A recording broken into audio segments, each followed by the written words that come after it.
Good evening. Happy Father's Day to all you father nerds out there, all you bat fathers, bat nerds, whatever you want to call yourself.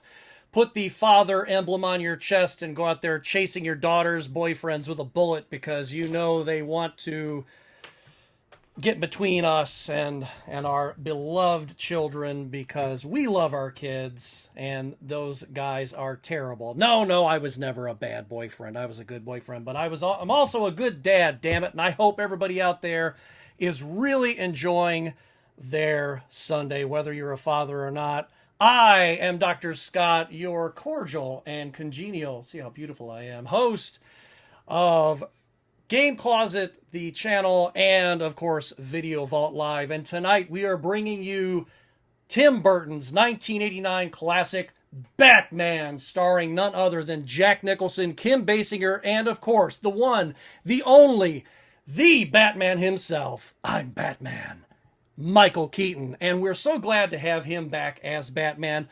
Whether the movie's going to be a good one or not, I'm hearing mixed reviews, but it doesn't matter to me. I'm just glad to see him back in the cowl. But hey, I've got some guests waiting here for us, and we're going to bring them all in real quick. So we're going to say first up, all the way from Texas, it's Retro Rob. Hey, Rob. Oh my gosh, it is Batman. Look at that. Hey, yay. No, it's not Batman. I am not Batman. I'm Batman. See, you're Batman. Yeah. Happy Father's Day, everybody. Welcome to the show. Okay, we're going to bring in our next guest, and that is Technish, a.k.a. Gene from Boston. Oh, Mr. Hey, Caps yo. Off Gaming, how's it going tonight? Hey, man, I'm here, dog, man. Winding down the school year, dog. I'm excited to be here to talk about some Batman stuff.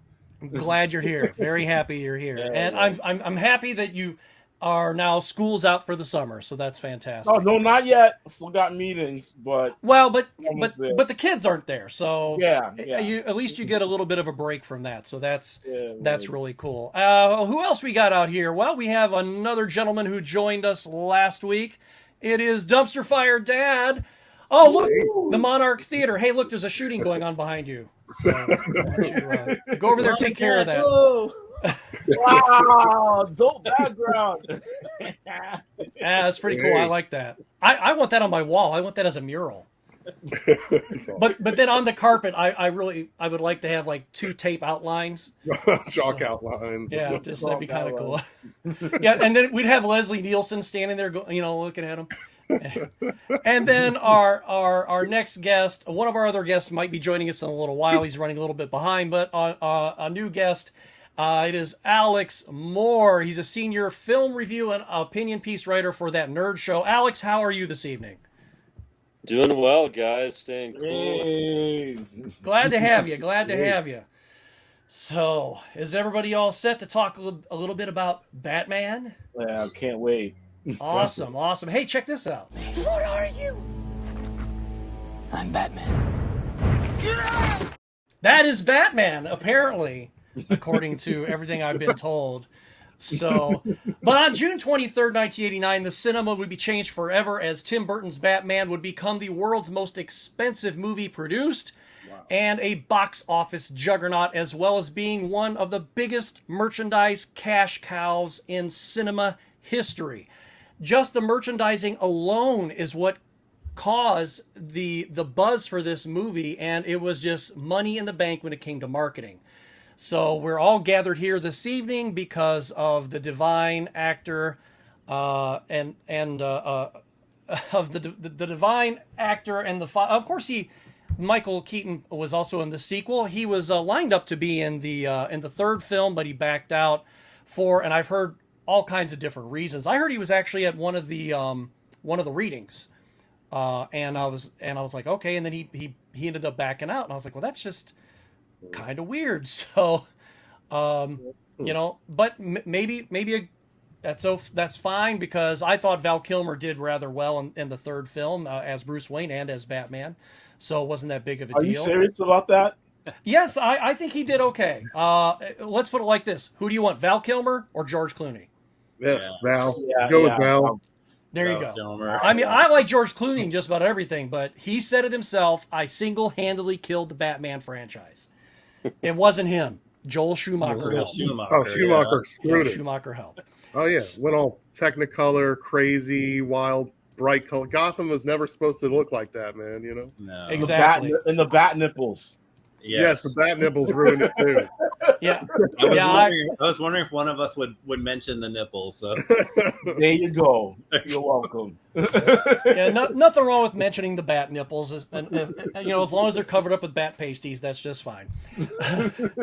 So, but of course, right now, Michael Keaton, he has returned to the role with much anticipation, from fanboys such as myself, in the new movie The Flash, and it's based on the graphic novel Flashpoint, which I have read, and I've also seen the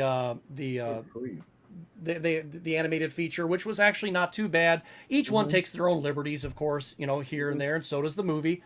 But without going into further details about the Flash movie myself, because I haven't seen it, and we're not going to really talk about that much. Dumpster Fire Dad, can you tell us your thoughts about the moment you saw Michael Keaton as in the Flash trailer for the very first time? Oh man, Dr. Scott, when I saw the trailer for the first time and I saw Michael Keaton back as Batman, it gave me goosebumps because, I mean, to me, like, yes, we've had some wonderful Batman films since, the Christian Bale iterations of it, but when I saw Keaton back as Batman, my inner child was just like, felt like a kid on Christmas again, seeing that, because to me, that was the Batman, of course, we all grew up with. Aside from, before that, the only portrayal I'd seen of Batman was the old 60s TV show. With Adam West, yes. And I loved that as a kid. I used to watch the reruns when I was real little. They'd be on TV. And, of course, I had Batman comics. But then to see Batman brought to life as he should have been, in this form, like the 1989 Tim Burton Batman was just, it gave birth to everything we have today, as our modern interpretation of Batman. And Keaton will always be my Batman,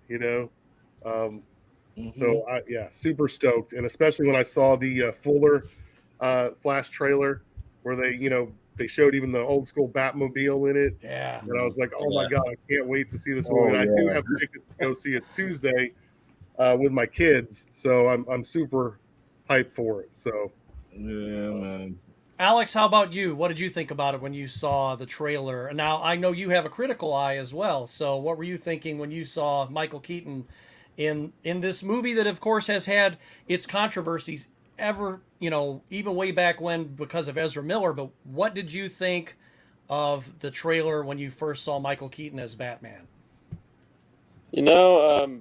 I usually make it a point not to watch trailers because I'm afraid of spoilers. And then when I go in to see a movie that I'm going to review, I don't want to have any preconceived ideas of how it's going to be. But, of course, the rumors circulating around this had been going on for some time, so it was good to get confirmation. But one of the things I thought about was that it kind of reminded me of a little bit of when Sean Connery came back to reprise James Bond. Yes. We still had Roger Moore playing. You don't see this happen very often, but we have seen it before, so not necessarily a bad thing. And I love Never Say Never Again now that you bring that movie up. Yeah, I actually absolutely like love it that better movie. than the original Thunderball, personally. And I know that sounds crazy to some people, but no, because Thunderball is actually one of my absolute favorite Bond movies. It's like near the top. It used to be my first favorite, but it's up there with a more controversial title that people would go, "Really, you like Octopussy?" Like, yeah, it's a nostalgic thing because I used to watch it a lot on cable. But for me, the one scene there were a lot of great scenes in that film, and I'll just touch on this real quick. But I really liked the arcade scene, and when they were playing Domination, and they were getting the pain and the hands and stuff when they were trying to take over the world, and then of course Bond has to show up the villain there, who I can't remember his name right offhand. I know it's not Stavro Blofeld because that's the main guy. That was who they refer to as number 2. Yeah, number 2 is Largo. Yeah, yes, Largo. Thank you, Largo. So, Gene, now I would imagine you did see the trailer. Yeah, definitely did. And Definitely did. was there any cheering at your house? So, I'm gonna, like, hopefully Robin don't steal this from you because you're coming up after me. But There's the no. whole thing, yo, let's get nuts. I'm like, Yeah, let's like, get I nuts. love continuity between films. Like, Mhm. they bring something back from the old film to kind of like like stitch it together and everything. So, yeah, um, Scott or Doc Scott, you talked about watching the animated series. I'm not series, the movie Right. Flashpoint and everything like that. It wasn't Um, bad. no, I like it a lot. Yeah. Actually, I like it a lot, and because of that, right? With this not new Flash movie that's coming out, basically it's kind of like whatever the artist's interpretation of what the Flashpoint is and everything like that, or comic book. I like the fact that they're stitching old stuff in, and I can't wait to see like more stuff getting stitched into as well, especially from the other iterations of Batman. Right. Not the nipple suit Batman. Not him. Okay. But I like nipples. All right, not him. Okay, all right, but maybe a couple of others. Yeah. That's what I'm looking forward to. So I've yeah. heard that there was someone, I forget who it is right offhand, that I heard talking about the movie, and they were doing no spoilers, and they said, Mhm. for all of the things that you were anticipating and hoping for in Spider-Man No Way Home, you Right. get it in this film. And I don't have any problem with some fan service as long as one is respectful and it's not just, for member berry's sake. Because if it's just for member berry's sake, I've got my old videotapes. I can watch them, So that's just fine. But Rob, and was there any partying going on in your house when Batman graced the screen with Michael Keaton's body? I think I said that right. Yeah, it sounds Michael Keaton's body. It sounds weird when you say it like that. So In Mike, he possessed Batman again. There's no good way to say that. were you excited to see Michael Keaton's body? I was. I love him. So I no kidding. I saw the first trailer. I think was during the Super Bowl, and I like fist pumped and jumped in the air. Yes! I did. I was more excited about the trailer than the Super Bowl. So yeah, I don't know. It's pretty awesome. It's pretty cool what they're doing, even though it literally has nothing to do with anything. They're just basically throwing a bunch of different storylines and timelines into one story. Because like you mentioned, the Flash paradox, Flashpoint. Flashpoint. Flashpoint, yeah. That cartoon movie is a completely different story that has nothing to do with this movie. The only thing that movie offers that's in this movie is just Barry's ability to time travel. That's it. So what he chooses to fix or change in this timeline, still his parents, but then what he sets off is not what happened. And so it's cool to see a different take on it. Yeah, but either way, to see the Batman that I grew up with when I was 12, living in Rhode Island. Yeah, I was just, man, for it to come full circle. I think, too, what makes this exciting for me as a father, and it is Father's Day, is that my children now my children get to see this Batman now that I saw in theaters, and just like they also got to see the Ghostbusters that I saw in theaters.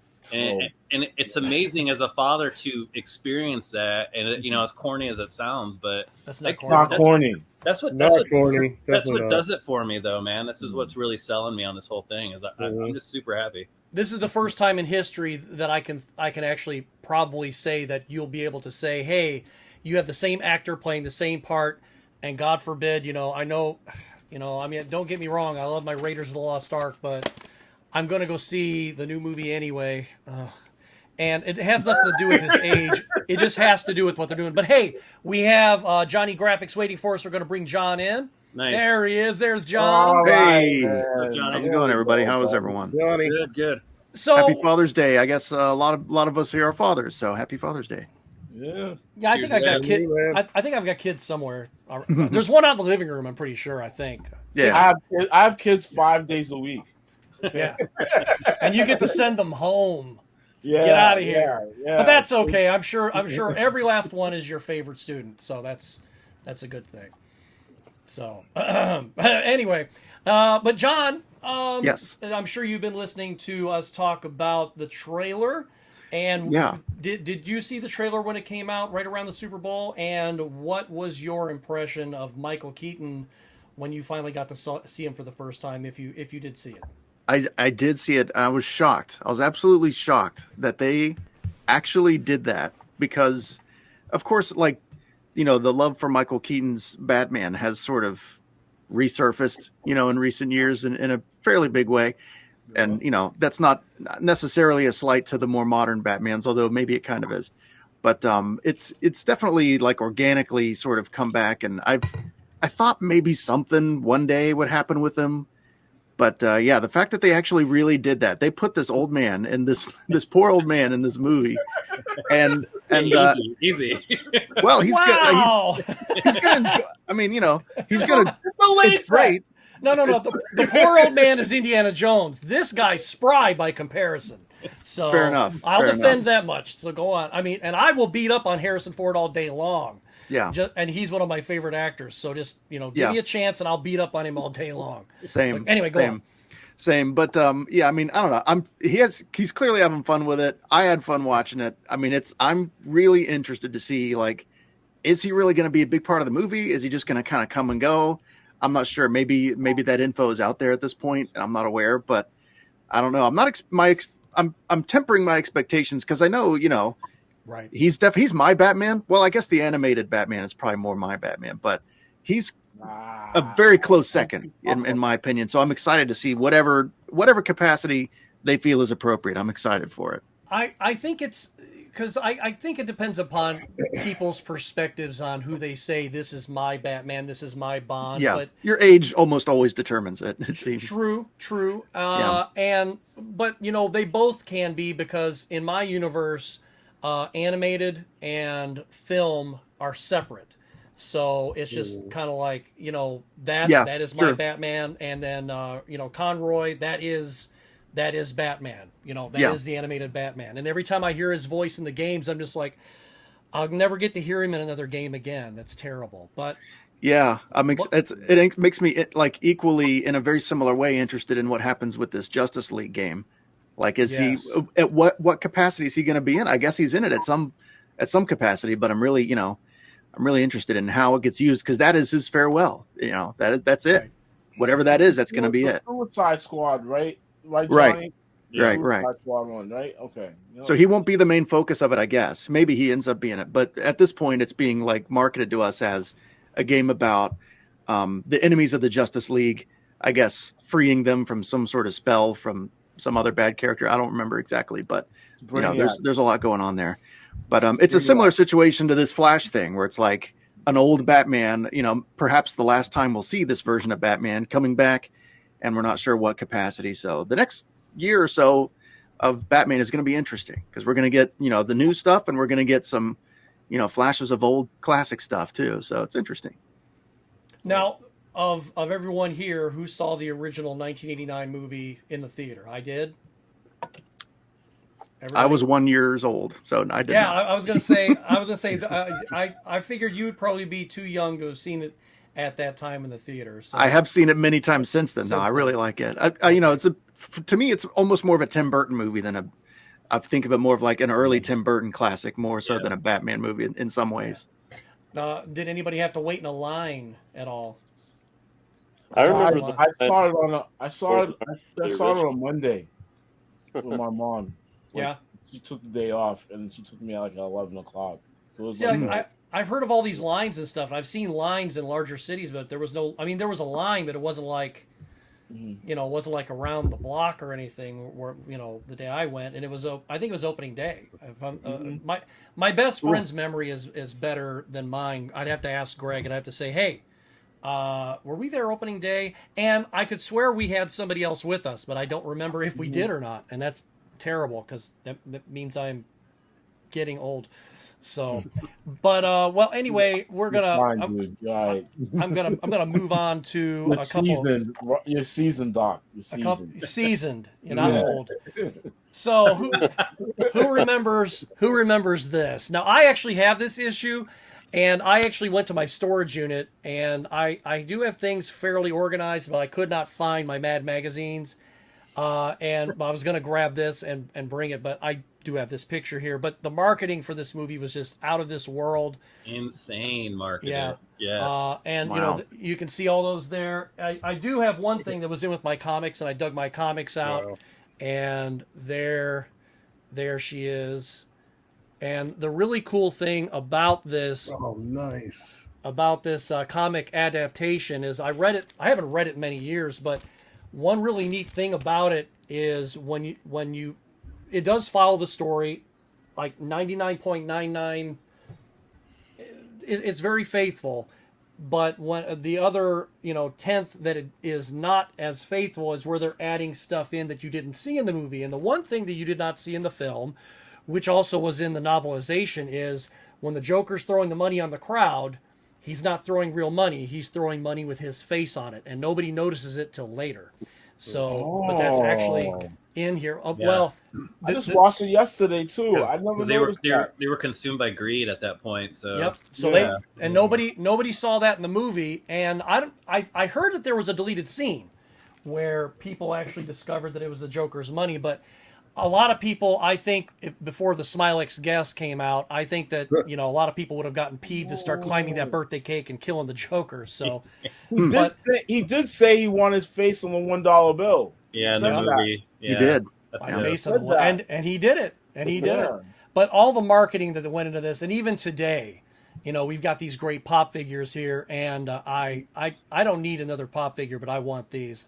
There's only a couple that I want, but this is one set that I'd love to have. And of course, Batman cereal. Now, a lot of the magazines I do have, but they're in storage. And then if there's the Batman cereal, and I know that Rob's talked about the Batman cereal before in one of my previous videos on Game Closet Yeah, itself. it's just And- Captain Crunch. Yeah, it is. It's just I remember buying it, and I was like, Just "Ah." Captain Crunch. Well, It's Batman and Captain Crunch. Don't stop disrespecting yeah, it. it's Let's- even more let's- jagged to tear your roof up. Yeah. Hell yeah. But there was one other piece of marketing for this movie that we should not overlook, and that piece of marketing was this gentleman right here, the late great Prince. Oh, So now his album, only 3 songs from that album were actually in the movie. At all that was at the end of the credits, and they played Money. Was it Who Do You Trust? Who You Or Trust, Trust? And there was Trust. another song that they played during the film. And but there was like some really good songs on there. 10,000 Balloons, another really good song that was on the soundtrack. So, but his contribution to the marketing of the film also made it a juggernaut, even though Danny Elfman actually did the actual score. So, but we will move on just a little bit here to the bat symbol, and of course, Tim Burton's dark, atmospheric, gothically aesthetic Gotham City was almost a character all itself in this film. Now, what did you think of the city of Gotham and the set, Dumpster Fire Dad, after seeing the film? Scott, are you trying to show a picture to us? Because I didn't see anything. No, I don't have a picture of the city, Oh, okay, Oh, okay. Okay. but I will show this. gotcha. From the dinner party. There's Alfred. And of course, I will show. I will go back because I forgot to turn this on. So yeah, we Yeah. had that. We had these guys, and of course the marketing there. I'd love to get these pop figures and the Batman cereal. I'm sitting here looking at the screen, not even paying attention to the fact that it wasn't even on the screen. I'm looking at this screen over here.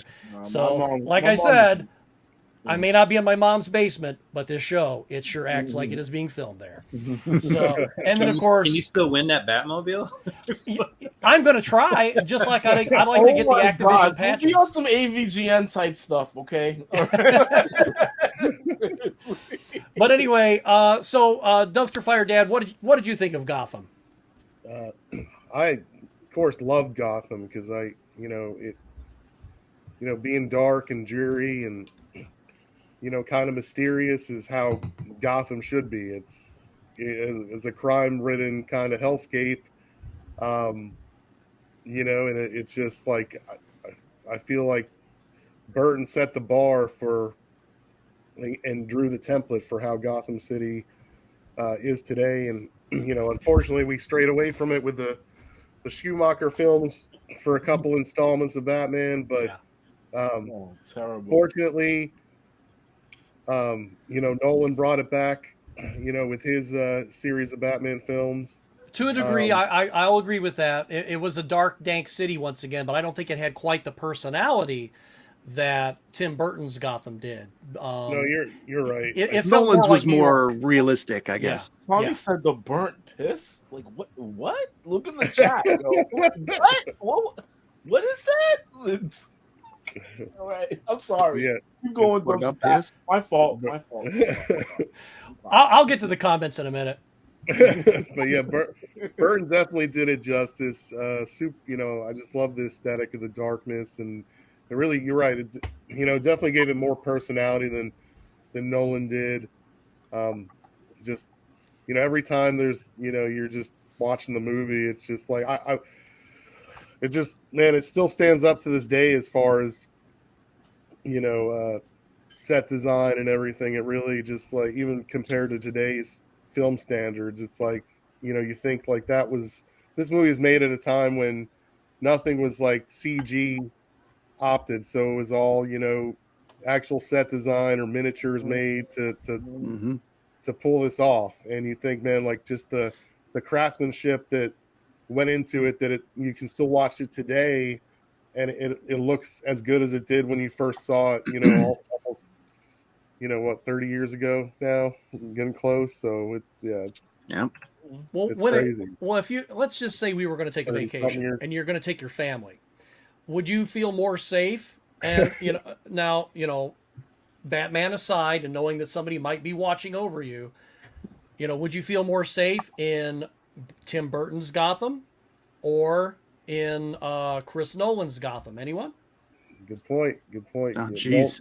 Nolan's Gotham would be friendlier, I'd say. Yeah. I don't know. Like I think both are equally gritty on their own rights.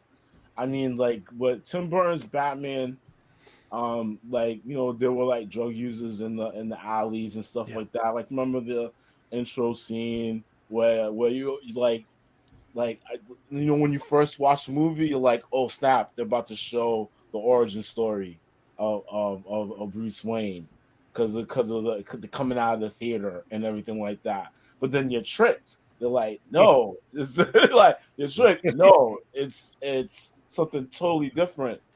But the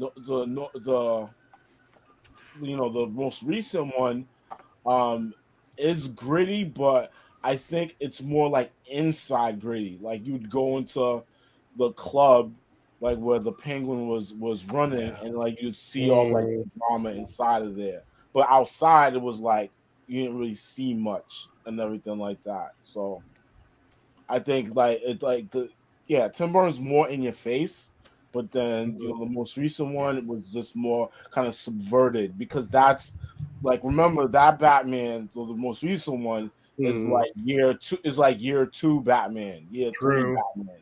You know what I mean? So he doesn't know like the inner workings of like the criminal organization underneath like Gotham, really. You know what I mean? So absolutely. Yeah.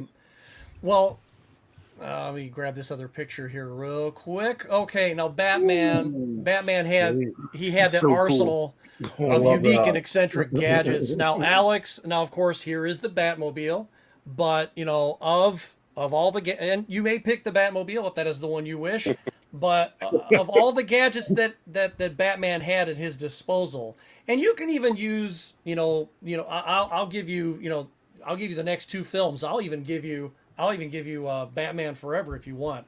Which you can't go to the other film because we won't even talk about. That's not Alex a gadget. has left the chat. Bat nipples are not a gadget; those are a feature.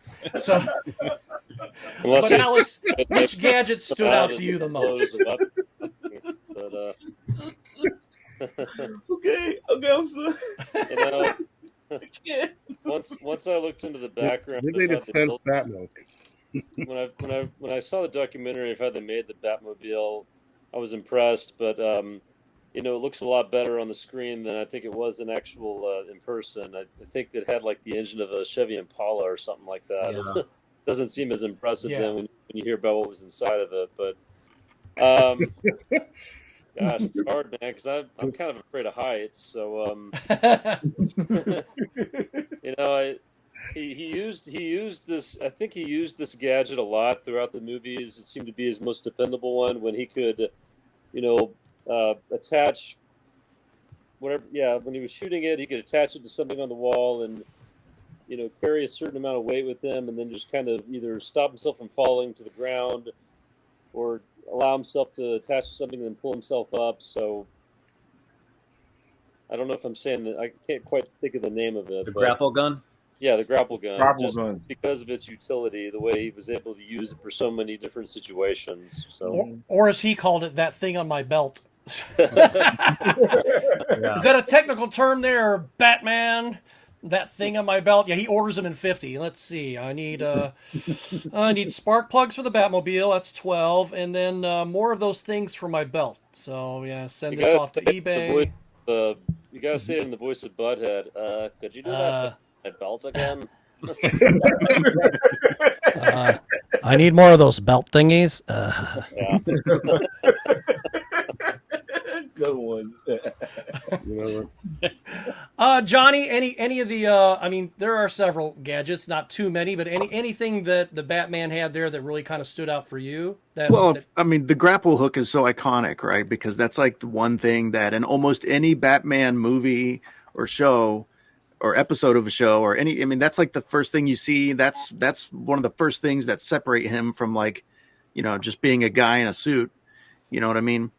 So I don't, not to be too redundant, but that's probably what I would go for because that's just such an iconic tool, and anytime any superhero or anybody has anything like that, it's like, oh, you have a Batman thing, it's like, it's not your grappling hook. You have the Batman thing. You have the thing from Batman. Yeah. So I would have to go with that. Wearing hockey pants. So.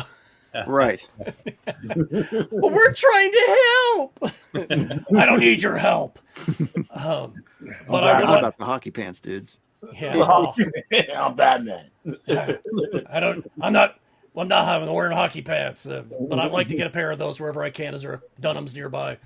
Now, Batman did have several memorable villains in the film. Now, some people may go, really? I thought there was only the Joker. No, there were a couple of villains in the film, including Jack Nicholson's portrayal of the Joker. And Rob, which villains left the biggest impression on you and why? I mean, just for this movie? Yeah. Wow. Yeah, I don't. There wasn't really. I mean, yeah, Bob's a good one, right? Because Bob was very. Yep.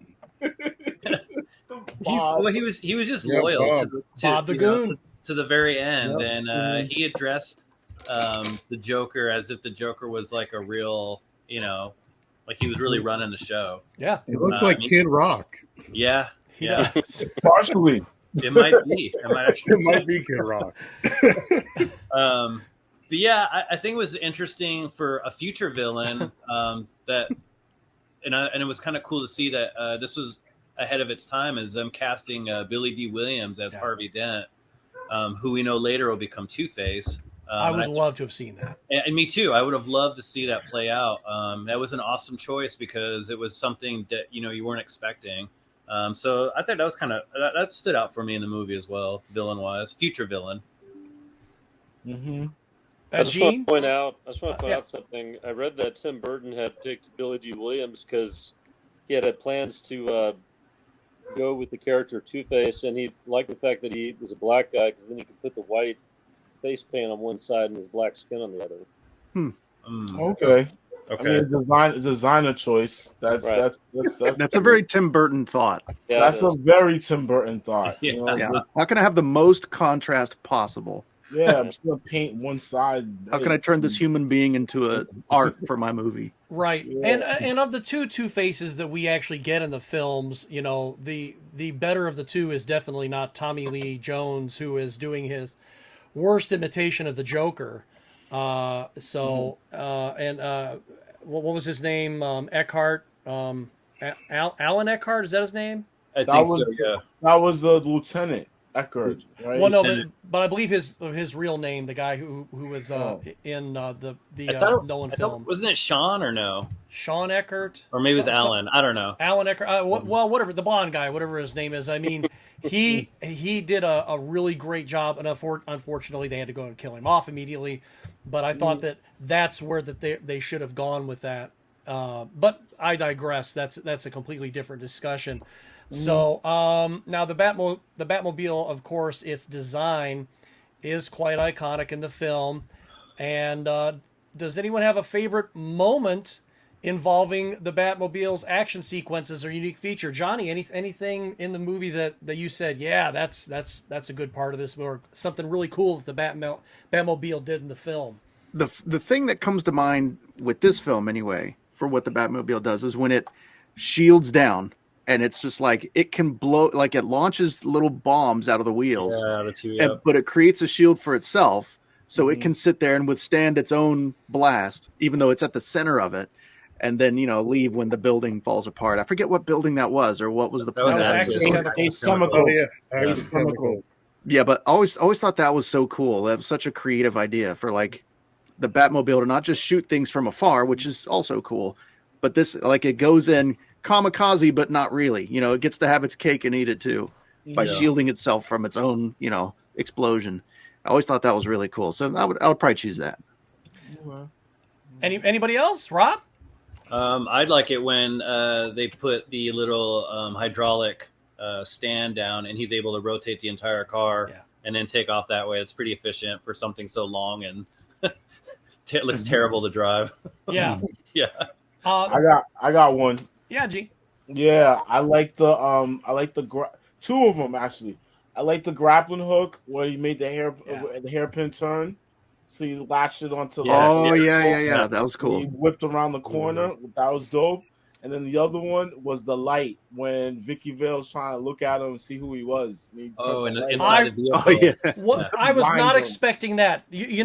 Talk about a car that has everything, and he's. Can you imagine designing that car and he's like, okay, somebody's going to want to see my face.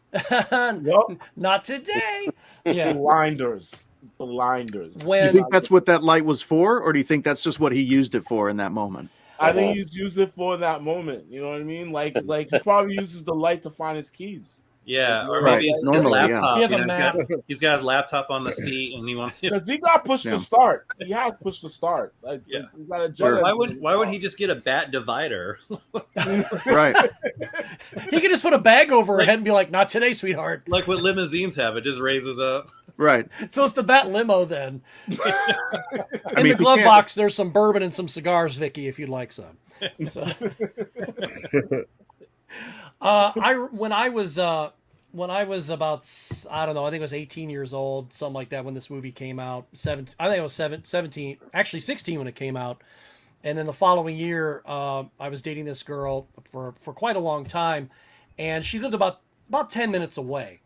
And in the fall, see, I had the soundtrack, just the cassette single for the Charge of the Batmobile. And so you hear that da da da da da, the whole thing. And if it was, we were looking at the time like, oh shit, I got to get you home in a couple minutes. And she's like, are we gonna make it? And I'm like, yeah, don't worry, baby, I got the soundtrack. Oh my god! Oh yeah, da da da da, the whole way there. Is a big nerd. Yeah. And it's nighttime. It's fall. There's leaves going everywhere, and I never got a ticket. Oh yeah, great big nerd right here. Did you turn the light on her face too? Yes. For very different reasons, though. Yeah. Yes. Absolutely. Oh my god, that's awesome. That's so great. You're not It's like getting. putting the Halo theme music on when you're trying to get. That'd have been okay. I mean, if that would have been okay back in the day, that'd have been just fine. Finish But the fight. yeah, but we spoke of Prince's contribution earlier. Well, before we get into this, I'm going to check out the comments and see what we've got going on over here. So Dave's lurking around. You got Dave's hey, comment? there's Dave. Yeah, so Dave says, I wish I would have won that Batmobile back in the day off the serial. Actually, back in the day, MTV had a win the Batmobile contest, and you could actually win the actual Batmobile, but it did not come with the engine, number one, and number two, you got $25,000. So if you wanted to put an engine in it, you could, but it came with a lot of little provisos, quid pro quos, little so conditions. it was made by Electronic Arts then. No. I'm kidding. You said you always got to pay extra for EA, so Good. Not back. But this guy actually, there is a documentary on YouTube about this guy who won it, and he said he wished he never would have, because it actually almost made him go bankrupt. What? Because there were things he was not allowed to do. Well, imagine the car. insurance. yeah, exactly. Good God. Yeah. That looks like a hunk of plastic, isn't it? No, well, the whole thing is, it's a metal frame, fiberglass on top. Fiberglass, yeah. I mean, the thing was, it's real. I mean, it was one of the actual Batmobile cars they used in the film as just sitting there or whatever, but it had no engine. Because if I'm not mistaken, there were only two that had engines.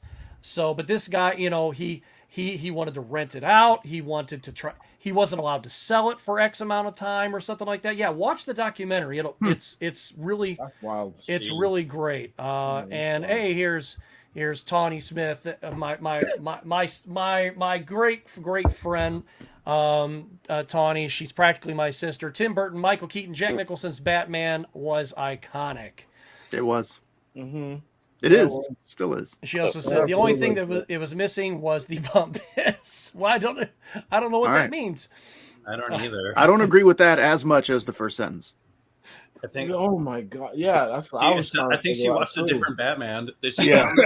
Did she download hers from LimeWire? Downloaded the Yeah. wrong Batman. It's a very different era. The wrong one. She got the LimeWire Batman. That was Buttman. Buttman, yes. So, but of course, we did mention Prince's contribution earlier to the overall marketing, and of course his small contributions. As it were, for the movie itself. However, the main contributor to the music was Danny Elfman, and I mentioned his music before. And the musical score is a dark tapestry that contributes to the film's overall atmosphere. So, and you already heard what it kind of did to me. I'm surprised I didn't get a traffic ticket or two people killed, including myself. But what moments, Gene, what moments in the film do you think stand out just because the music score lifts the movie right off the screen? I think the best like music part of the movie. Yep, there we go, at the museum. Thank you. Like, that's literally I was about to say. I was literally about to say that. Like, when Vicky Vale gets in there, Joker tricks her into being there. He gasses the place, and then he starts to create and everything like that. Yes, he starts to create, and then the music going around and everything. I think that's just a really jovial time for me. Like, with and then like Jack plays it off so great. As in Jack Nicholson, he plays it off great, yo. So I love that part, and the music's bumping and everything, and he's just like making art. Yeah, and here's when you actually get to hear the song "Party Man." Yeah, Party Man. Oh, I'm love that party song. Man. Yeah. You actually can hear the lyrics. That's like one of the, because there was an earlier part of the movie where there was a Prince track, but you couldn't really hear it. But with this one, like, it was perfect. I loved it. I love that part, especially this part here too. I'm melting, I'm melting, I'm melting. And then Batman just falls through the ceiling, falls through the skylight, yo. Ah, man. Dumpster fire, Dad. Any particular moment in the film that you thought the music really contributed to it? Yeah, I mean, I did dig the Prince song showcase there, where Joker's going nuts, abusing everything in sight. But also the scene where, it's where the Batmobile is like, I'm trying to think exactly. I think it was when, I think when Batman took Vicky Vale back to the mansion, or yeah, and they're heading towards the cave, right? They're headed towards the cave, the autumn forest. Yeah, and that's the moment I was talking about. Yep, and the leaves are falling, and the car's just flying through the night, and yes, it's like, and the music just, man, like Elfman hits it like the nail right on the head there. Like that scene is just a perfect example how music really just ties everything together, man. Like, it's so iconic, that scene. It's just brilliant. But absolutely. Well, Batman, he has a dual identity, of course. It's always part of the Batman films, comics, and even the old TV show. But how did the movie showcase the complex personal, the complex persona of Bruce Wayne himself? So, Rob, how do you think that this film, really, showcased, the Bruce Wayne and the Bat, and and they're kind of, as one, or maybe at odds with each other? Well, bats are very reclusive animals, and Bruce Wayne tends to like stick to himself. I mean, even in his own party, he's kind of a shadow instead of being out there, much like a bat would hide. He hides. His demeanor is very, it's very, very Bruce Wayne-esque. I mean, he's he's not really, he's kind of scatterbrained, but he's not. He kind of pulls off that, millionaire playboy kind of. I think they did a good job with him. The only thing that was weird in the movie and probably unnecessary was when he was hanging upside down while Vicky Vale was sleeping. I felt like we could have done without that. I watched it again this afternoon, and every time I see that part, I always go, "Really? That's the only thing you could have left on the cutting room floor?" Yeah, I was like, he's not a bat, right? I mean, that's kind of that doesn't make him Man Bat. That was a spine adjustment thing back in the day. Yeah, all night. Around. Remember the table that you would lay on and it'll flip you around? Like, that's what that was. Yeah. Yeah, an inversion table or something. Yeah. Well, that's not the vibe I was getting. Oh, dude falls off of roofs. He needs his back adjusted. I guess I was too logical as a 12-year-old. Well, even though that they're just supporting characters, Commissioner Gordon, Alfred Pennyworth, and Vicky Vale all had important roles to contribute to this story. Now, of those characters, who made the biggest impact on the story for you? Johnny, let's go. Let's ask you.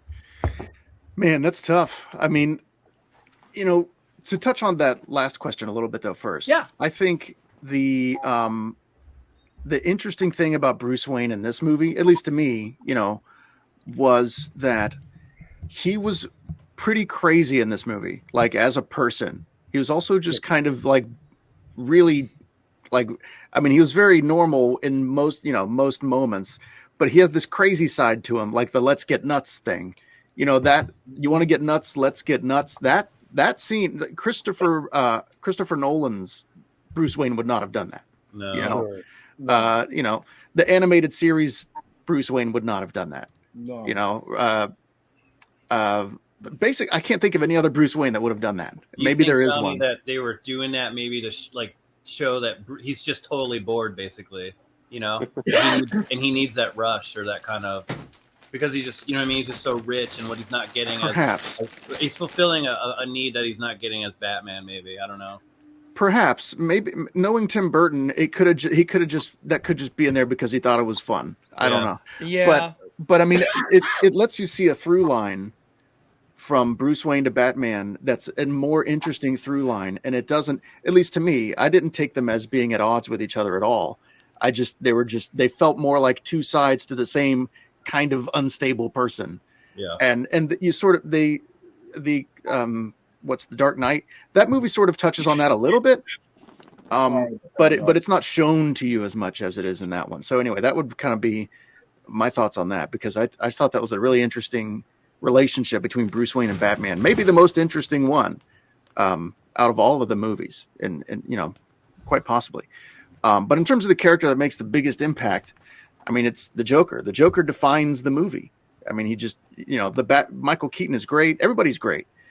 But the Joker defines the movie for me. And that's sort of a trend, I guess, that would continue going forward. The villains define the show or the movie or the game or whatever Batman property it is often, whereas you have that, I guess, with a lot of superhero things. You have that with Spider-Man to some degree.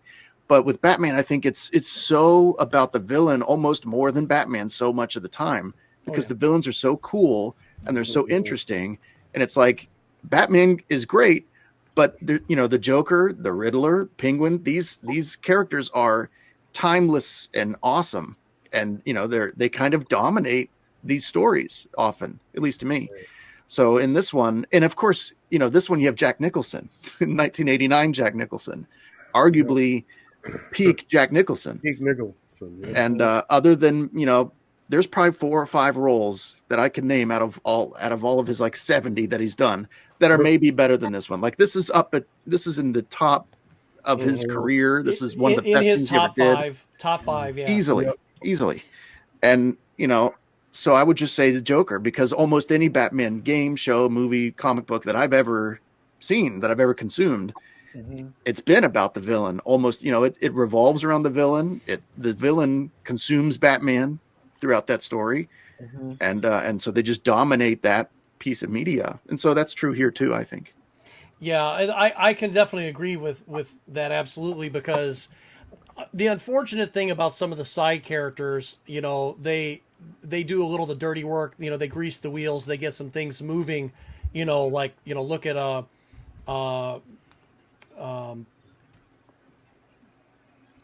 Alfred is kind of in a way not just a father figure, but he's Bruce's conscience, and he's also his he's on his shoulder telling him what's right. Yeah, and a lot of the time he's not just, he can be, the mother or the nanny being like, I'm not going to come to any more funerals. I already buried 2 friends. I don't want to bury their son. I'm not going to spend the rest of my life watching you tear yourself apart. And I can respect that. But I think in this story, the only one who really was really interwoven a lot into that story is Vicky Vale. Commissioner Gordon, he was doing his thing as he needed, and Alfred was doing his thing as he needed. But Vicky Vale was very much, she was a lot of the part of the story, just because now you have, just like this moment right here, you have another rooster in the hen house. And, speaking of that, before I get into that. Can we get nuts? Yes, if you want to get nuts, we can get nuts. Nice. So, not sponsoring Game Closet, but we have nuts. Any kind of nuts you'd like. We've definitely got hazelnuts and peanuts, and there's some pistachios here. Nuts, like you have with your wife. And I've got 2 big bags of peanuts. So if you guys were here, I'd share. So. Well, this worked out. Well, what's the brand? Because you never know. Maybe they will pick us up. Well, the brand is these are the ones that I buy exclusively. Hampton Farms. Oh, so okay. If you y'all like hear Hampton Farms, y'all hear it? If you like nuts, it's Hampton Farms or nothing else. Yeah. So there you go, right there. Nuts in the mouth anytime. Yeah, it's nuts. Delicious. Oh my God! Well, there went that sponsor. The saltier, the better. I don't know. DFD just killed it. Okay, well then we'll I'm not saying anymore. simple truth nuts then, because we don't want those in our mouth. Oh, wait a minute. No. Wait a minute. All right, well, Oh, There goes simple truth. Redfield. Hey, what's up, y'all? we lost our sponsor and our viewers. What if that's what Bruce Wayne meant, though? He just misunderstood the situation, and he thought they wanted nuts, and he was like, "You know what? Let's get them." Yeah, Well, actually, that line was ad-libbed by him. I found out he was talking to Jack I believe about that. it, and he said something like, "I think I should kind of." He's like, let's get nuts, and he goes, yeah, I like that. I was watching a really cool documentary on that this week, and Jack, he said, I really took this part very, very seriously, and I can believe every word of it just because of how he did it. But, Sure. But yeah, He was a good Joker. Oh yeah. Our friend Rezi popped in. Yeah. Hey there. Well, let's check out the comments Hey, one more time here before we go on with our What is- our cavalcade of stuff. Our- Tawny says, where does he get those wonderful Hey, toys? And then, of course, Dave says, I'm going to have to rewatch the movie with all the nostalgia. Such a great movie, and was the first comic book movie to actually make an impact like it did in popular culture. Absolutely.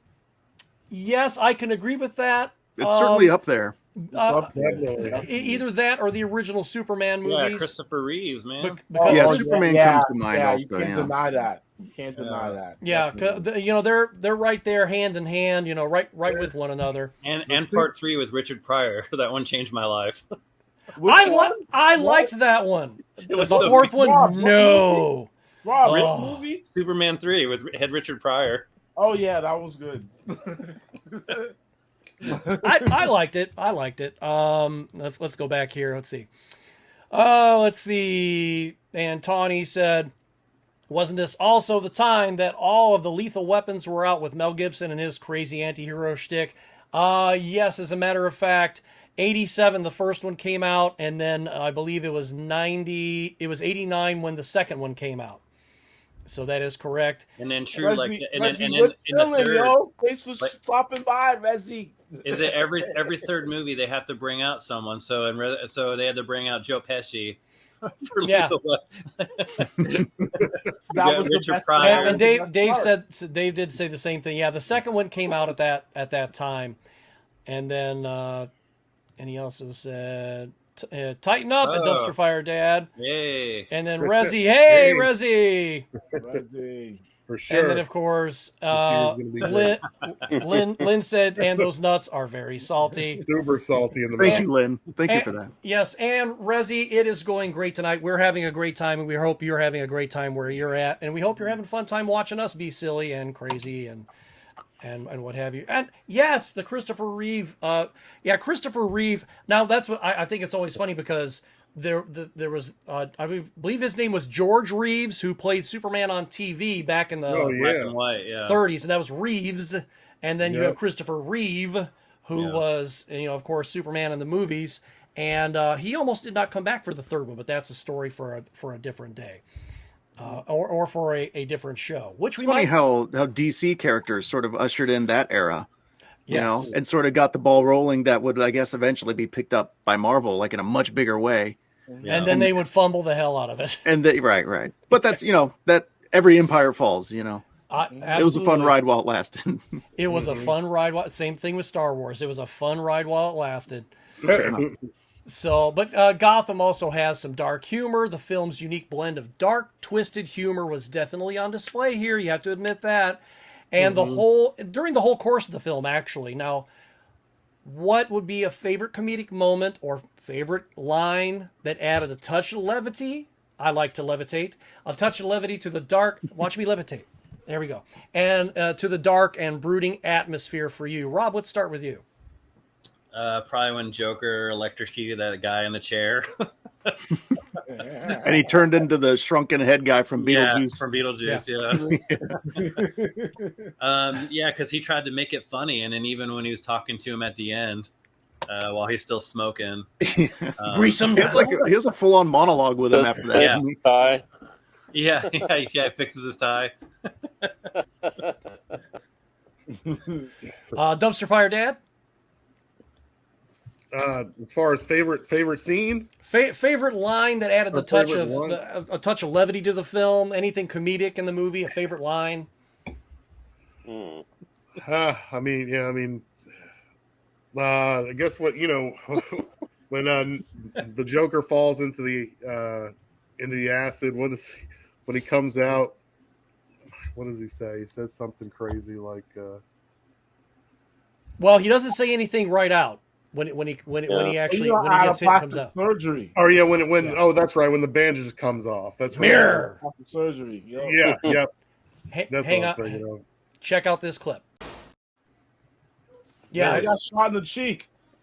yeah, because it deflected off of one of the instruments. They had like some kind of red goo or something, Yeah. and the shrapnel and the acid or whatever hit him on the face, and then he went right into the stuff. So yeah. Can I just say real quick how that scream of Jack falling down that scream gives me so much PTSD, because that scream is the same scream that Jack Nicholson was making when he was having nightmares in The Shining with his head on the typewriter. I don't know if you remember that scene when he was having his nightmares. Yeah. And Wendy came in and you hear him screaming through the hallways of the Overlook Hotel. And that scene always just shook me up so bad. Granted, I was like 6 years old. I should not have been watching the movie. But because of that part, that I have like literal PTSD. I heard it in that scene when he falls down. I'm like, oh my God, The Shining, the Overlook Hotel. Yeah. So anyway, that's just me. But that's the exact same scream. I swear it is, even though the movies, that's like a 10 years apart or so. Alex, was there a moment that really stuck out for you that you thought was kind of funny? Alex is sideways. He's climbing around the walls. He's doing Spider-Man. He's Spider-Man.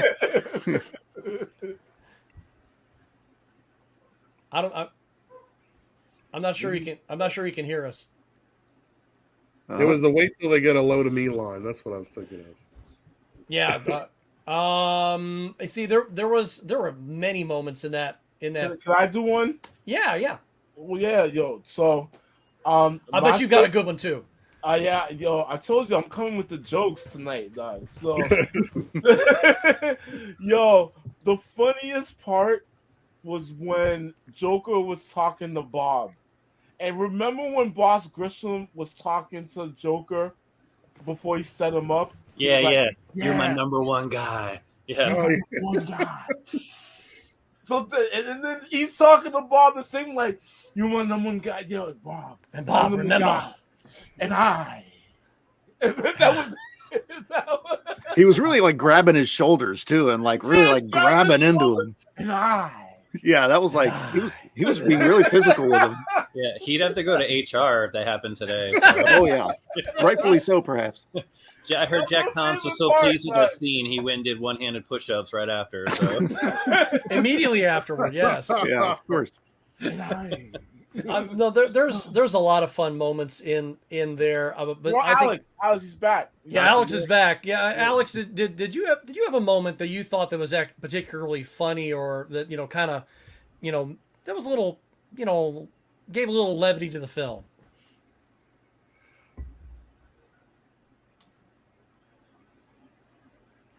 Oh, he still can't hear us. Working some audio stuff out. Yeah, he must have some audio problems. That's all right. Alex, that's okay. If you're having audio problems, that's fine. We can jump back in. You can always try to jump back in. So he's not the first to leave our show. So no, not the first. Especially that one lady who left in a huff. I don't know what I said to her. So, but I think there's a lot of stuff in the film, but this is one moment that actually, I mean, he just shot him, after the, let's get nuts. He just shot him. And then what does he do? He says that, and he's talking to someone he believes is dead. Mm-hmm. So he likes talking to dead people. Well, at least it's not necrophilia, I guess. So, but, now the bat suit was, this one was just as iconic as it was in any of the other movies, I think. But I think even more so for this one because we didn't have that gray and blue suit that we would see in the in the cartoon or even in the I got a fun 60s fact television about the show. suit too. Oh yeah? Well, what do you got? So I just came upon this recently, probably like a week and a half. So Batman's boots are Air Jordans. I just found that out. I was watching that Mhm. documentary, and they said if you Huh. look real close, that They- you can see Yeah, that they are black Nike Air Jordans. the No Batman Air way. Jordans. Yeah, Yeah, yo. Yep. Well, that's really cool. I mean, he was the greatest basketball player ever, so Yeah, so why not? You know, Why why not represent him in the movie in that cool way? Yeah, checks out. But if you're Batman, damn it, you should be comfortable. So there's nothing wrong with that. Yes. So, but of course, the iconic suit, it had a unique design and practicality. Dumpster Fire Dad, what are your thoughts on the functionality and its visual appeal, and how does it compare to the other iterations of the bat suit? I mean, to me, it's that bat suit is, that's pretty much the blueprint for all bat suits to follow. To me, it's like the most iconic suit, obviously, for many reasons. And when I think of Batman in my head, that's the suit he's got on, man. That's functionality wise, I think it was perfect too. He had the bat belt for all his gadgets. Definitely, held everything he needed for whatever job he was trying to accomplish, whether it was the Batarang or, other little things. Like, I mean, just we got the job done, and it looked stylish while doing it. I mean, can you really get or ask for anything better in a superhero cape and suit? Probably not. Probably no. not. Gene? It's just an iconic suit. Like, today I went retro game hunting a little bit. This place in Taunton that I usually go to, and I was looking for like the NES Batman again. Oh, Yeah, it's classic, the NES Batman. Definitely. So I didn't get it. Was none there. oh But man. as I was thinking about like, the game, like I just remember like, the art on the cart and everything like that. And like despite Ben Affleck's, even the most recent Batman, and we're not gonna talk about the bat nipples again. No. Well, I just did. Okay, I just did. All right, but besides that, like it's just an iconic suit. Like even when you went to where we all stacked up, and then you had like the frame of just like the picture in the background. It's like I feel like the suit was just made for Michael Keaton's like Mm-hmm. facial structure. Like it's just like Well, it was. it looks like that's what Batman looks like. Yeah. That's what he looks like. That's what I remember in the comic books. Like just this stern line and then the block chin, and like I mean he has a little dimple, but like the butt chin and stuff, but like it makes perfect sense, yo. So yeah, and then obviously I was younger when I seen the movie, so I have that emotional attachment with it. So regardless, like yeah, that it's just a sleek suit and everything. And I think like like the Christian Bale movies when they talked about his neck movement and everything like that, I think that made sense because even the 89 Batman, like He couldn't move. he could barely move his neck. Like Yeah. he could barely move his neck. So with the updates on the new suit, but yeah, it's just the classic suit. Like it's just great. Like I love it. I do like the fact that he does get shot a couple of times in the movie, and you never he never really seemed to get hurt that much. I mean, maybe in the second movie a little bit, with like the cat claws and stuff like that when fighting Right. Catwoman in some more vulnerable spots under the arm. Mm-hmm. But he would get shot and he wouldn't get nearly as beat up as say Christian Bale's Batman would. Mm-hmm. But also, there were some other iconic or some other great gadgets or features that the bat suit would either later get because it's not year one anymore, or year two. All his weapons would spool up onto his belt, like he had like this big cachet like behind him, and everything would just like zoom, spool up right in front of him and everything, which is cool too. Yeah, So, I think one of my favorite things that I remember in two of the films, and this was in Batman Forever, but especially in Batman versus Superman, when he saved Superman's mom. right. And when that fire went off, when he shot that tank for the flamethrower, and he shielded them both, with his cape. And of course, the thing must be made out of asbestos or really bad noodles or something. I don't know, but whatever it's made out of, it saved them both. So Really bad noodles. that's all I had. Just crappy noodles, dude. Just Well, like you that know, one. you're sitting there eating sometimes, and like you're having lasagna, and then all of a sudden you get like that crusty part, and you're just trying to bite it. That's got to be bat. It has to be bat soup. That's all I got to say. You use the ramen noodles to fix floors and stuff. You've seen them videos, dog. I've seen that. That's fun. That's 3 in fun. the morning. Right. Now, beyond the Joker, I would say one more thing about the suit Yeah. before we move on. Right. There was one glaring flaw with it that I guess I'm not sure when it got addressed, but it got addressed, I guess, in later movies. But he can't turn his fucking head like to do anything. Oh, sorry. Yeah, I just said that. The Yeah. Oh, neck. did you? Okay. Yeah. Yeah, sorry, I missed That's it. why he had that Yeah. hydraulic thing for the Batmobile, because he couldn't turn his head to back up. Every turn was the whole torso. He dropped that thing and was like, okay, guys, here's what I need. I'm not going to be able to turn my neck. So can we make the whole damn car turn, okay? Just up and move. Yes, sir, Mr. Batman, sir. We can do that. All right, thank you. Yeah, the whole world just needs to turn for him, like in those Contra levels, because he just can't. It has the whole thing. It's. I'm not. When did that get addressed? That got addressed like in the Clooney movie, I guess, maybe, or somewhere around there. Bale, I thought Christian Bale was the first to address Maybe. It might have been at the end that the really kind of silvery, shiny suit that the Val Kilmer had on. I think that one was a little more flexible, and It was still connected though, but you're right. It wasn't. It was more movement to it. Yeah, I never watched Batman and Robin all the way through. When he pulled out the Batman credit card, I turned everything off. So you did the right thing. Yeah. Oh, wow, that is a bad movie. bad. I mean, the only movie I can think. I mean, there's a lot of movies we can think of that are much worse, like Battlefield Earth, but that one's pretty damn bad. I mean, they were going. They may as well have just turned it right back into an episode of the Batman TV show. They were going so campy. But of course,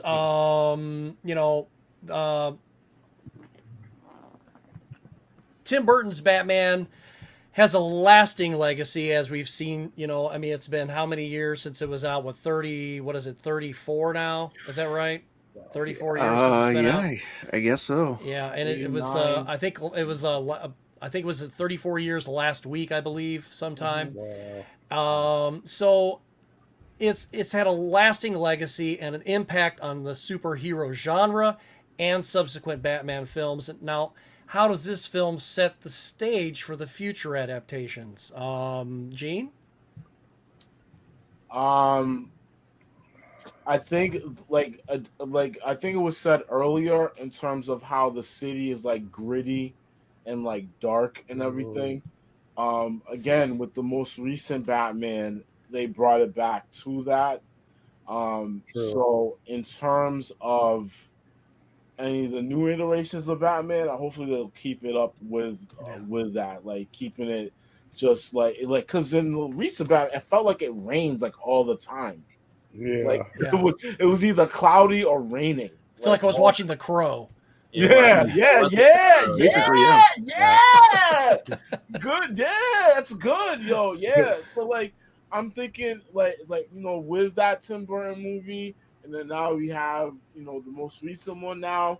I feel like they're gonna keep that going, that dark, like just like dreary, hopeless, like urban landscape and everything. And hopefully they keep on doing that, and they keep then they keep it gritty, especially with the language, like because Batman is dealing with criminals. Criminals do not have good language, like right? Okay, they don't. So I need to hear some cursing as well. Yeah, I'm okay with okay with it being an R movie as long as they're just not like turning it into a Cat Williams sketch. Yeah. Nah, none of that. So, no. Swears are purposeful. I've always said that. Swearing. I've always said that, and I will say this about Cat Williams, and I'll leave it alone. If you remove the 3 words that he uses the most in his sketches, you'd have a 2-minute sketch. That's it. Because it's just the whole time. I'm not a fan of Cat Williams, so I'm more of a Chappelle guy myself, but thank you. What's about the delivery? I would say with Cat Williams. Yeah. So if you get someone else that says what Cat Williams says, it wouldn't be as funny. Cat just delivers it his way, and that's what I would say. He's a crackhead.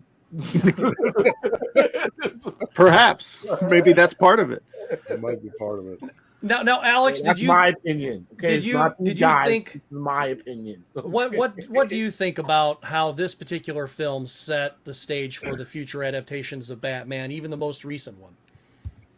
I mean, I think pretty much everything I would have said has been said as far as just creating the gritty atmosphere because, the series in the 60s was, one style, and then the movies we saw in the late 80s going into the early 90s were a different style. And there was kind of a push to make it campy, I think, when they were still kind of working on it, kind of around 86 or 87. And Tim Burton was kind of the one who wanted to go with a different way because he had some fondness for the Killing Joke. He actually said that was the first comic book he could read because he didn't have trouble following the bubbles and knowing which bubble to read first. Oh wow, I thought nice. Was, but so he set the standard. And it sort of just became the standard from there on, I think. And even if they've drifted away from it from time to time, they always kind of zero back to that original style from 1989. So yeah, you're absolutely right because when they went a little more on the campy side with Batman Forever, I was a little more forgiving, and I love Joel Schumacher as a director. I really liked Phantom of the Opera. I think he did a great job with that. I'd seen the stage production many times.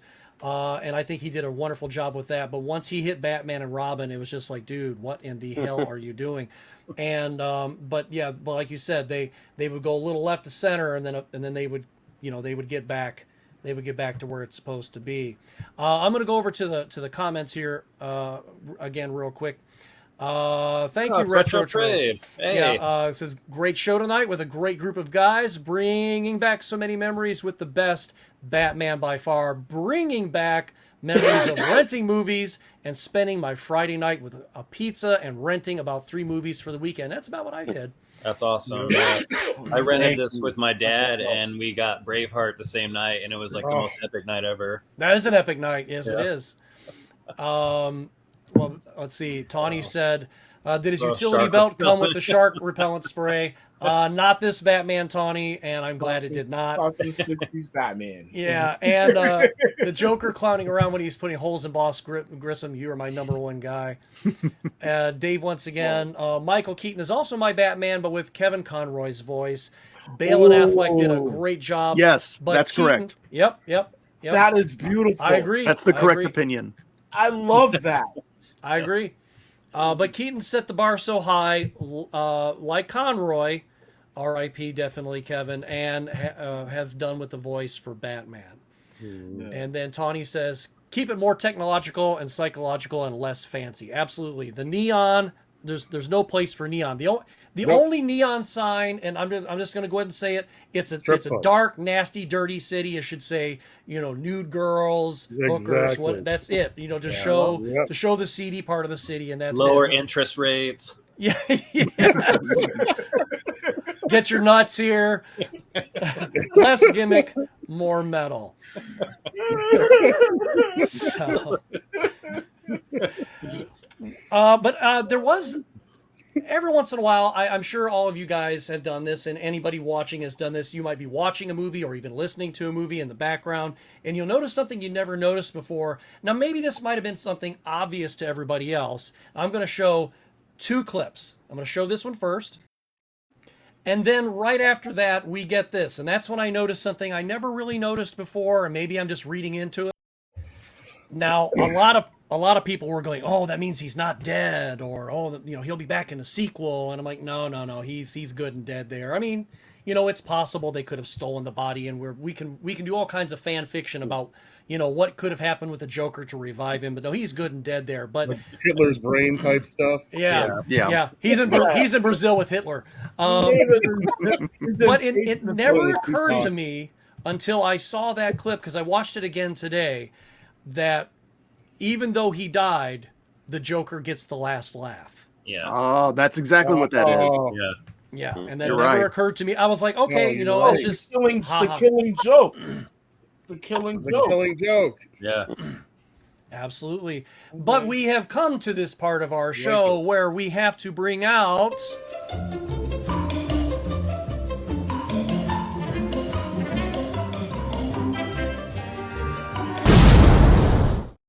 Oh, you changed it up. Yeah, I changed it just for this show. like Why the heck not? You Joker themed it. Well, every once in a while, this one deserved. This deserved. You know what? You just got our sponsor back. Gotta love them nuts. So here's our first meme. In 1989, I'm Batman. 10-year-old me says. And then 2023, yeah, I'm Batman. Grown-ass me. But why Batman doesn't fight crime of the day? There you go. So now, that looks more like Patrick Bateman. Yeah, it does look like Patrick Bateman, doesn't it? I live in the American Gardens building. So. That picture freaks me out. Upgrade. No, go back. Okay, I saw that movie. Nah.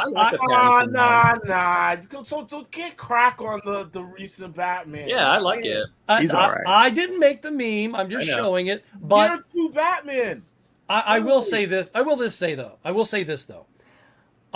Even though I really liked the film, this movie was not an action movie. It was a detective movie, and that's what you're in for. Yep. And that's fine. There's nothing wrong with that. But is this something I'm going to put on? It's number one. It's a very, very, very long film, and it's not something I'm going to put on, all the time, just for the heck of it. Because I have an iPod, and I used to take it to work with me when I worked at Ford, and of course I've got my phone now, and I've got movies on it. And there's one movie I discovered that doesn't have a whole hell of a lot of lines to listen to, and that's The Road Warrior. It's just all soundtrack. There's a lot of visual stuff, and every once in a while you hear Mel Gibson say something snide, or you hear somebody get shot in the face, and then you have a chase scene.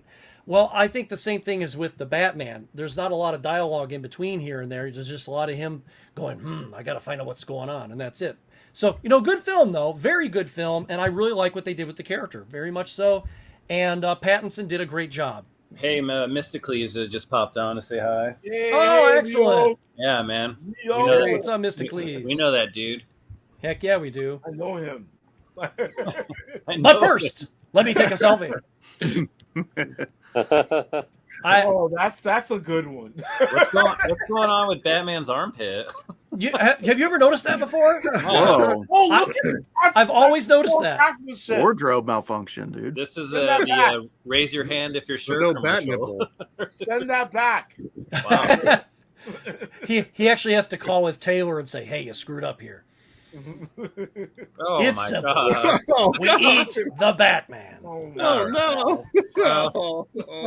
This is the Weird Al parody of memes. Yeah. Oh no. I'm gonna have fucking nightmares about that. Oh my God. Yeah.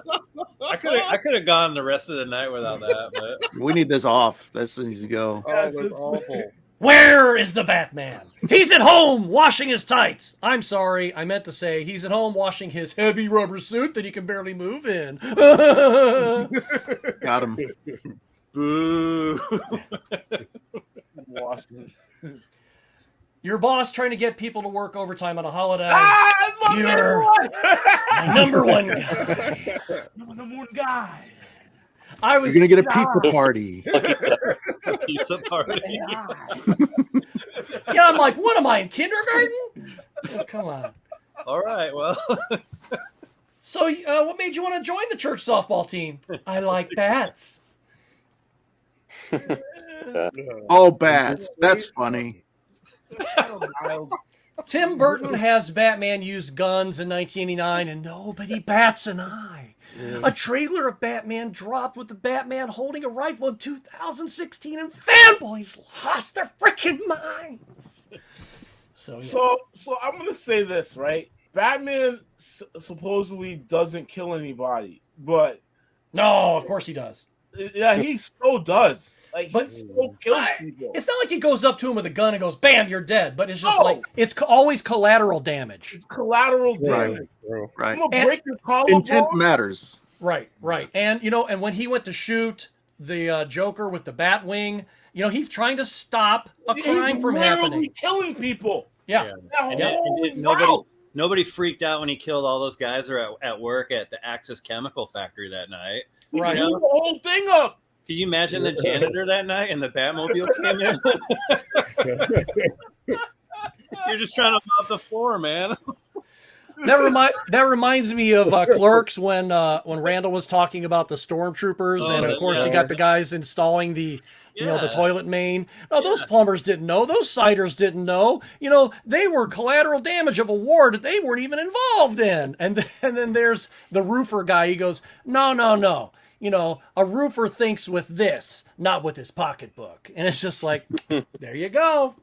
Batman's knocking people off of ledges and stuff like that. You think someone's not going to die? Like, come on now. Like, You see, I've got a morbid sense of humor anyway. If I was Batman and knocked somebody off a ledge and they fell to their death, I'd be giggling all the way back to the Batmobile. oh my God. I'd be, yeah. Mystically says this is one of his favorite movies.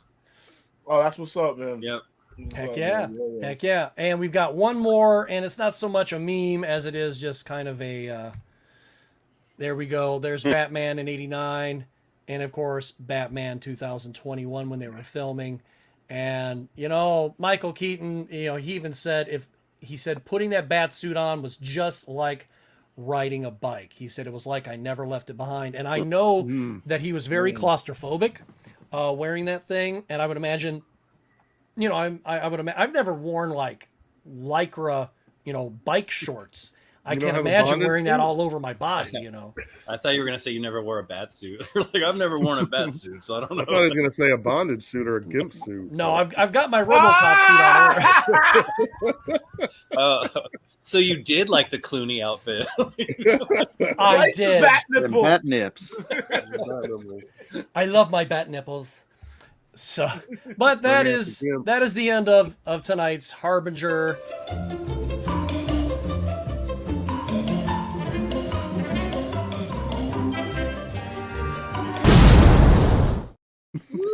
I like how it just explodes at the end for no reason. I love it. Well, the other one does, so I said, why change form on that? Yeah, like keep it going. Yeah, that would be the ongoing joke of every. If you kept the old one, Alex and Dumpster Fire Dad would be on fire right now. That is. Yeah. Well, Which would also be cool. I can do.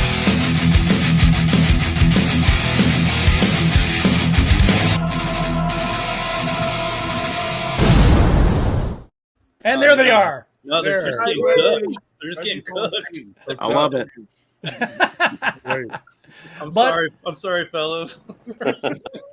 But that is all for Batman 1989 tonight, and anybody watching this for the next, I'm going to say up until this coming Friday, I'm going to give you guys the choice because in 2 weeks, I'm really undecided which one of these two films I'd like to do. So in the comments of this particular video, or when I upload it as an actual video later this week, if you'd like to put it in the comments, which one would you like to see us do next?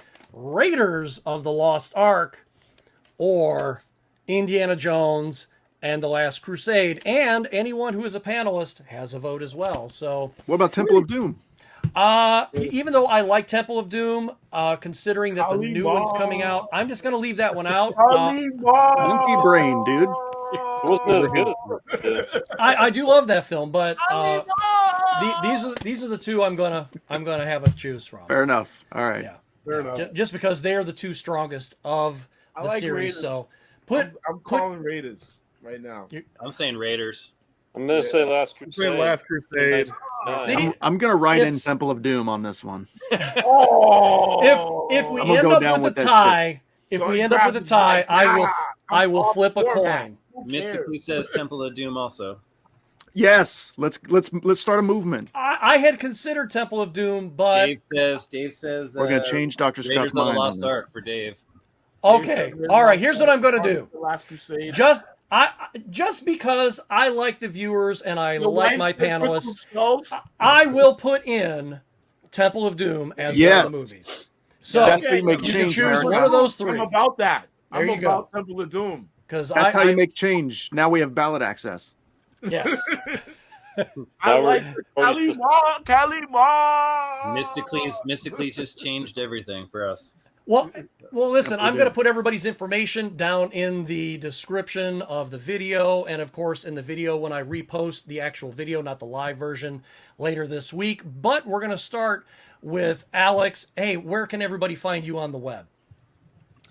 I'm pretty active on Twitter, just personally, as well as Facebook. But as far as the website I write for, we do post pretty regularly on the Facebook page. And, of course, on our main website, thatnerdshow.com, we have updates on nerd news going on pretty much every day. And anytime there's a new movie coming out that we are scheduled to write a review on, we go ahead and post the review as soon as the embargo is lifted. Sure. As I was mentioning to Scott, I'm going to go see Asteroid City tomorrow, so that one is coming up. I can't wait for that. Sorry. But I don't even know what it is yet. He told me, and I'm like, how have I not heard about this? It's Wes Anderson. He's like my favorite. Oh, Yeah. sweet. Looks like Fallout. Going to go see that tomorrow, and then when the man. embargo is lifted, the review will be on display, so that will be the next one to look out for. Yeah, dude, that's awesome. Cool. Well, that's I'm going to have to check out as soon as we get off the air here. I'm going to have to check out a trailer because I'm like, wow, what rock have I been hiding under that I don't know about this movie? I love Wes Anderson. He's been over to dinner at least 3 times. Didn't mention the damn thing. Well, yeah, you look at what you gave him for snacks, man. Yeah, I know. All we had was salty nuts. So Choked him out. I get it. I get it.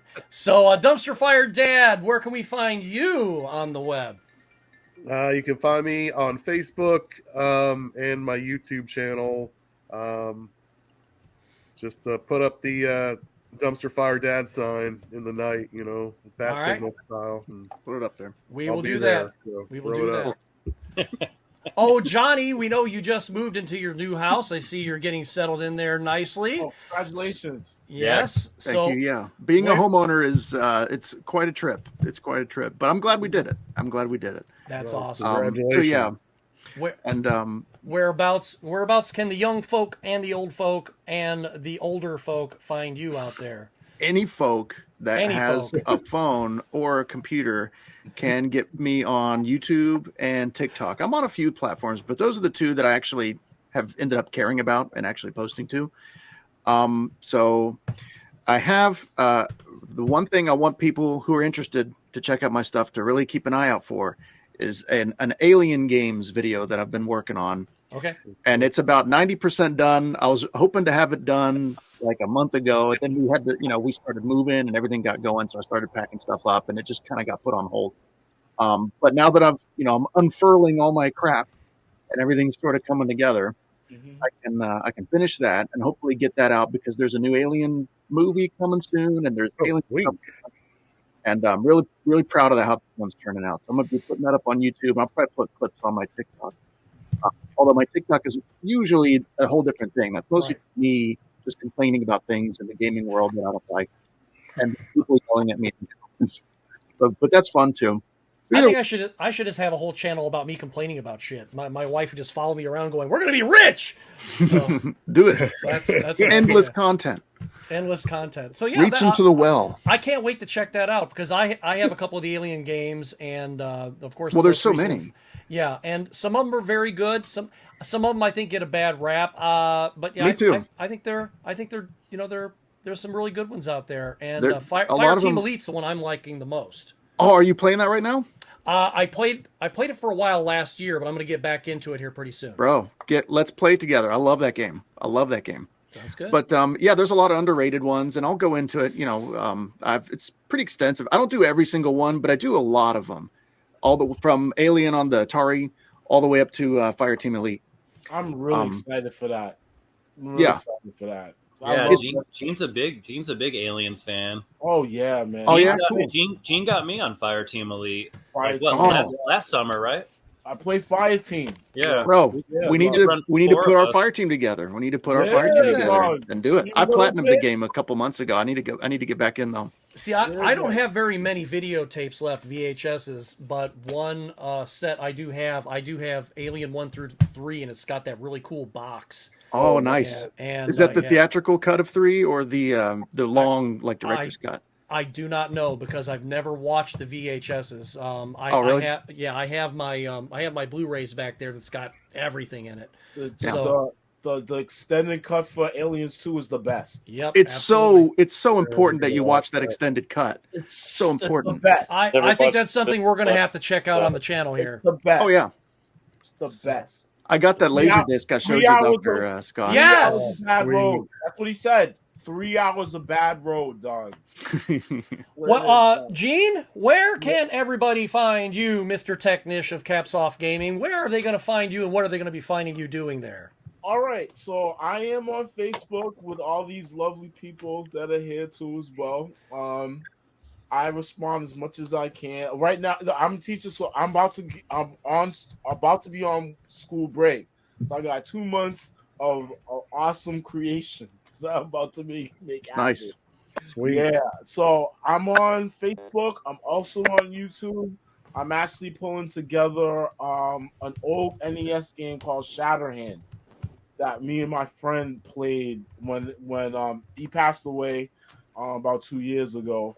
But like it was a really ill game. I don't think a lot of people know about it like that. Shatterhand. Shatterhand. It's Yeah, a great game. Shatterhand. It's yeah. a great game. Cool. I'll check it out. It's a great. Sorry, Go ahead, Rob. Go ahead, I was Rob. just saying, it's just run and gun. It's like Mega Man, but with better footing, and the music's phenomenal. The music's phenomenal. Yeah. You punch dudes. Yeah. Like literally punch dudes in the game, yo. It's a great game. Such a great game. So me and my friend Shatterhand. played that. Yeah. I'm pulling that whole thing together. Yeah. And just Neat. like getting on streaming a little bit more. So that's through my YouTube page. That's Caps Off Gaming with Technish, but no one has Caps Off Gaming. So literally if you put Caps Off Gaming one full word, like it'll pop up on YouTube. And Yeah. I'm on my Instagram too. And I cosplay, so I'm gonna be going to Fan Expo Nice. in August sweet. too as well. Excellent. Mhm. Excellent. Oh, yeah. Oh, Rob, we all know where we can find you, but there might be some people watching. Nobody cares about me. Oh, come Rob, you on. got a Twitch I face do. now. Rob, you have a Twitch face. Stop fronting, dog. It's You got Facebook, Twitch. man. It's a dying platform. Oh man, you are going to get so banned by Commander Data now. I mean, Yeah. what's People his call name? it Boomer Book now. I I do hope you all know that. say, Boomer personal book. thanks. Hey, thanks, Alex. Though, thank you, Alex, for coming on this because I asked him on a whim. Like, Thanks, Alex and I talk all the time, like Mhm. little conversations here and there. And lately, we've talked of a couple movies. So I was like, man, I wonder if he'd want to be on the show. But then I was like, or would he think we were kind of like idiots? So I don't know now. Oh, what well, he that's thinks, that's plus on it's absolutely on both of them. Where, but we're no, idiots. I'm really happy he came on, and it's awesome that Me he too. lives here in Texas. So hopefully, him and I can meet up in Texas one day here. So, Yeah. and DFD, it's always awesome to have you on, man, and I appreciate Thanks, all your man. support on Facebook and stuff. Johnny, I've been binging your videos, which sounds weird out loud, but That's cool. I've been exploring a lot of TurboGrafx 16 games. I have a lot on there. I know, and I've been watching a lot of your stuff, so I've been getting a lot of good suggestions and games off of your channel. So Oh yeah, that's That's Yes, like babe. that's my Yes. base. That's like my Yeah. home, when it comes to gaming, is the turbo. So Oh, I yeah. love it, I'm man. glad you're I love- enjoying it. Yep, and I watched the one you did on the Turbo Duo, which I did pre-order the new analog one. Oh yeah, me too. Yeah. Yeah, but then I returned it because I don't know now. I got cold feet. Why? I About don't what? know, man. I don't know. I might get it back again, but I chickened out. And Dude, I had just it for a do month. it. I ordered it the day it came out. Get it, and then if you don't like it later, sell it for like $1,000. Yeah, because I'd be one that. But they're not selling out though. So They will. No, they will. Just get it. They will, but I don't. They will. I bet it'll be a while for I don't It's know. just I not might a go Sega back on Genesis, so it's not going to sell out like that, but it I will. know. And then Gene, of course, man, my guy in gaming. So awesome to have you on here, man. Yeah. So, Oh, and And Scott, I definitely thank all of you thanks for for having coming me on, man. And I really and Alex, appreciate it you know, so much. I asked Alex like 2 nights ago because I was just like, oh, Rob told me 3 nights ago. I mean, I gotta email him, and I did. And I was just like, hey, sorry for the late invite. So yeah, definitely thank you all for being on this week, and we'll definitely be having you all back on here periodically as we get into more movies, and sometimes might be talking games and stuff, of course, on Game Closet itself proper, doing some live shows on there. So if you'll all stick around for just a couple minutes, we're going to say goodnight to everybody. Thank you for everybody for showing up, and happy Father's Day to you dads out there, and happy Father's Day to the mothers who are acting as dads out there as well. And That's also thank you for the reality. support that we get from the moms, because I'll tell you what, behind every good dad, there is a great mom who is helping him every step of the way. So thank you so much. Also, And granddads, because without granddads, you don't have regular dads. Think about this that. is true. This is right. true. That's So, right. but we will see you all real soon. And take care. Peace out, y'all.